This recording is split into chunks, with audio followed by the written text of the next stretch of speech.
Coucou, j'espère que vous allez bien. Moi, je vais bien. C'est Siam Esther pour ceux qui ne me connaissent pas.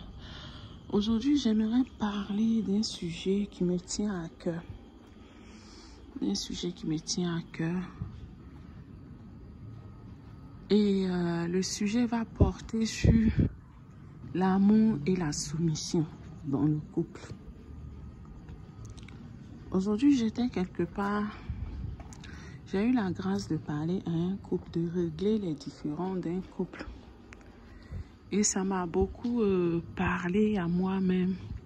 Tout ce que je donnais comme conseil, tout ce que je disais, cela m'a rejoint personnellement. Et cela m'a donné de vraiment vouloir partager cela avec tout le monde sur ma page aujourd'hui.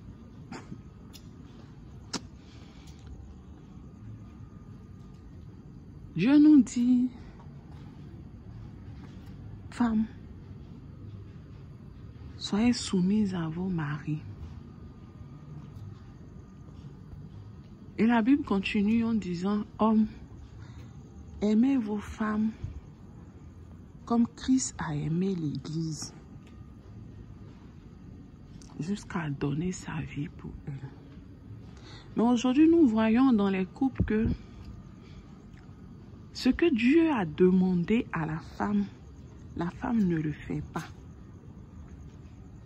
Aujourd'hui, nous femmes, nous sommes plus aptes à aimer nos maris qu'à être soumises à notre mari. Qui dit la soumission dit le respect. Qui dit être soumise à son mari veut dire respecter son mari. Aujourd'hui, j'écoutais ce couple. J'écoutais cette femme qui avait beaucoup de douleur dans son cœur face à tout ce que son mari lui faisait, les tromperies et autres. Et je comprenais sa douleur. Je comprenais sa douleur. J'ai aussi écouté son mari qui mettait plus l'accent sur l'insoumission de sa femme. Et cela m'a beaucoup interpellée. Je veux dire à une femme aujourd'hui, ce que Dieu attend de toi, femme, c'est que tu sois soumise à ton mari. Quand on parle de soumission, la plupart du temps, on voit... on a comme l'impression qu'on veut que nos maris nous écrasent dans le foyer. Mais quand on parle de soumission, c'est pas cette image que nous, les jeunes filles d'aujourd'hui, ou nous, les femmes au foyer d'aujourd'hui, nous voyons. Aujourd'hui, à l'ère de l'émancipation, il est très difficile à une femme, même pas à cause de l'ère de l'émancipation, je pense que depuis même le jardin d'Éden, la femme a un problème de soumission. Parce que lorsque Dieu disait, ne mangez pas à l'arbre de ce fruit, il a fallu la femme pour aller goûter à l'arbre et à donner à son mari. Aujourd'hui, nous femmes, nous avons ce problème de soumission parce que ça est dans notre ADN depuis Ève. Et si toi, la femme, tu arrives à dompter ce côté d'insoumission dans ta vie, tu auras tout gagné. Et je disais à cette femme que j'écoutais qui essayait de me relater tout ce que son mari fait. Et elle me disait comme ça, moi je pensais qu'il avait grandi. Et que c'est un homme qui est conscient qu'on parle. Mais quand tu parles à quelqu'un qui n'écoute pas, c'est qu'il n'est pas conscient, il n'est pas... Quand elle a fini de parler, je lui ai dit, je dis merci à Dieu que tu t'es exprimé comme ça parce que c'est de ça que j'étais en train de te parler. L'homme nous attend dans de petites choses. Ce n'est pas le fait de dire à ton mari, je t'aime, je t'aime, je t'aime. Mais le respect que l'homme attend, la soumission que l'homme attend, c'est dans les petites choses, c'est dans les moindres détails. Lorsque tu parles à ton mari et que tu dis, C'est à quelqu'un de conscient qu'on parle. Parce que quand tu parles à un être qui est conscient, tu attends de lui qu'il change. Mais s'il ne change pas, c'est qu'il est inconscient. Ça démontre à quel point tu ne respectes pas ton mari. Ce que Dieu attend de toi quand Dieu te demande d'être soumise, c'est que malgré ta raison, malgré ta colère, malgré toutes les raisons que l'homme va te donner, de ne pas lui accorder le respect. Il faut que toi, la femme, même si tu as raison, quand tu es en train de t'adresser à l'homme, que tu n'oublies pas que c'est l'autorité que Dieu a établie sur ta vie. Donc, même si tu as raison, même s'il te donne les raisons de lui manquer de respect, il faut que dans ce que tu vas lui dire, dans ta raison, dans ta colère, tu arrives à trouver les mots qu'il faut pour lui faire comprendre, pour lui véhiculer le message que tu veux lui transmettre, sans autant lui manquer de respect. Et je disais à cette sœur-là, si tu arrives à faire cela, je te le dis, tu auras gagné le cœur de ton mari. Aujourd'hui, je peux te parler ici. Parce que moi aussi, je suis passée par cette rébellion-là. Parce que moi aussi, j'étais dans cette position de parce que mon mari me fait du mal, parce que mon mari me fait ceci, cela. Donc, je me défends. Donc, je lui parle comme ci et comme ça. Le feu que tu as traversé, quand quelqu'un d'autre est en train de passer par ce feu, tu ne peux que trouver les mots justes pour parler à cette personne. Et je disais à cette sœur, il faut que tu travailles à vraiment à garder cette pensée. Et je ne sais pas comment exprimer cela. C'est-à-dire que tu dois toujours avoir à l'esprit que cet homme-là, qui te donne toutes les raisons de lui parler comme si c'était ton enfant, comme si c'était une vulgaire personne. Tu ne dois pas rentrer dans cela, mais tu dois savoir que c'est l'homme de qui Dieu t'a tiré, c'est l'autorité que Dieu a établie sur ta vie. Donc, quelles que soient ses erreurs, quel que soit ce qu'il fait, qui vraiment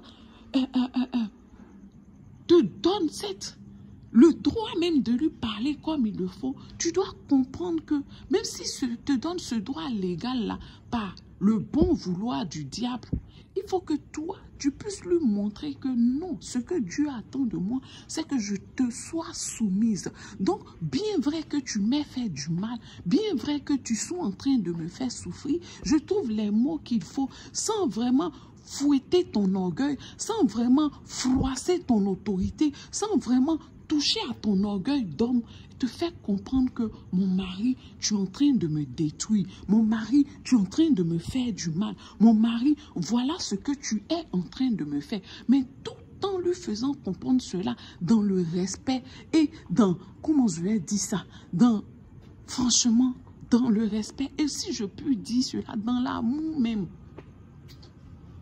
Et je disais à cette femme-là que je sais que ce que je te demande de faire est difficile et douloureux. Je sais. Peut-être que tu te dis, est-ce qu'elle sait de quoi elle me parle? Est-ce qu'elle sait ce qu'elle me demande de faire? Oui, je sais ce que je te demande de faire. Parce que je sais ce que c'est que de savoir que ton mari te trompe. De savoir que ton mari est dehors avec d'autres femmes.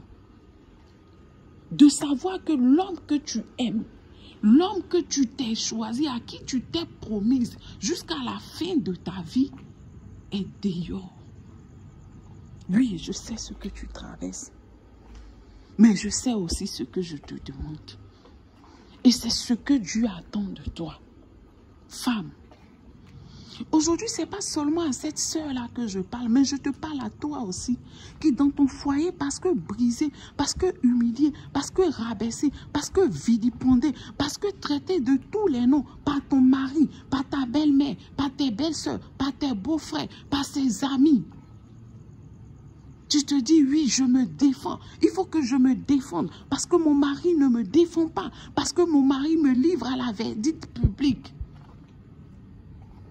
Mais ce que Dieu attend de toi, c'est que dans tout cela, dans toute cette douleur, il faut que tu restes la femme soumise que Dieu te demande d'être.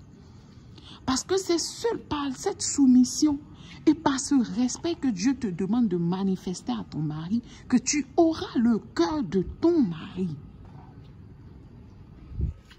Et je disais au mari, Dieu t'a établi chef et autorité sur la vie de ta femme. Mais quand Dieu t'établit autorité sur la vie de ta femme, Dieu ne t'a pas dit écrase ta femme. Dieu ne t'a pas dit voilà comme un être inférieur à toi au point de la piétiner, de l'écraser, de la bafouiller en tant que femme. Non.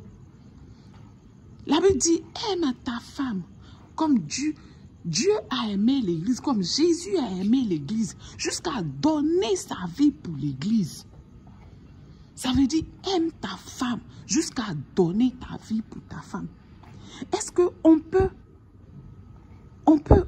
aimer quelqu'un et vouloir faire pleurer cette personne, vouloir le mal de cette personne? Non. C'est parce que tu n'as pas manifesté de l'amour pour ta femme que tu as pu emmener ta femme à pleurer, à veiller en train de pleurer. Mais je te dis une chose, les larmes de ta femme sont une prière qui monte vers le trône de Dieu contre toi. Les larmes de ta femme. Parce que Dieu écoute les cœurs brisés. Dieu écoute les cœurs brisés. Dieu est proche des cœurs brisés. Hommes, arrêtez de briser le cœur de vos femmes. Car lorsque tu manifestes de l'amour pour ta femme, le respect et la soumission suivent automatiquement. Et je disais comme ça que le respect et la soumission sont liés à l'amour. Une femme qui se sent aimée, sans même que tu le demandes, elle est soumise et respectueuse. En tout cas, une femme qui a la crainte de Dieu, quand elle se sent aimée par son mari, quand l'homme aime sa femme comme Dieu le demande, la femme est respectueuse et elle est soumise. Aujourd'hui, je veux parler à un homme, je veux parler à une femme. Que chacun prenne sa position et joue le rôle que Dieu a assigné à chacun. Dieu a dit à l'homme, homme, aime ta femme comme Jésus a aimé l'église jusqu'à donner sa vie pour elle. Et à la femme, Dieu a dit, sois soumise à ton mari. Voilà ce que j'avais à partager avec vous aujourd'hui. Que le Saint-Esprit vraiment puisse soutenir ces femmes qui souffrent dans leur foyer, qui sont bafouées, maltraitées, vilipendées. Qui leur donne la force et le courage de demeurer ou d'apprendre à être ces femmes soumises et respectueuses afin qu'elles puissent gagner le cœur de leur mari. Que le Saint-Esprit visite ces maris qui sont remplis de colère contre leurs femmes parce qu'elles ne sont pas soumises, elles sont devenues irrespectueuses à cause du comportement de leur mari. Et que Dieu abaisse la colère dans le cœur du mari comme dans le cœur de la femme, afin que le Saint-Esprit lui-même puisse sauver les couples. Ma prière, c'est celle-là pour vous aujourd'hui. Ma prière, c'est que le Saint-Esprit restaure des foyers aujourd'hui. Ma prière, c'est que le Saint-Esprit guérisse des cœurs aujourd'hui. Ma prière, c'est que le Saint-Esprit se souvienne des cœurs brisés aujourd'hui. Femme, sois forte, lève-toi et joue ton rôle de femme soumise. Homme, reprends ta position de chef et aime ta femme comme Christ a aimé l'Église jusqu'à donner sa vie pour elle. Sur ce, je m'arrête là. Je vous aime, mais Dieu vous aime encore plus. C'était Siam Esther.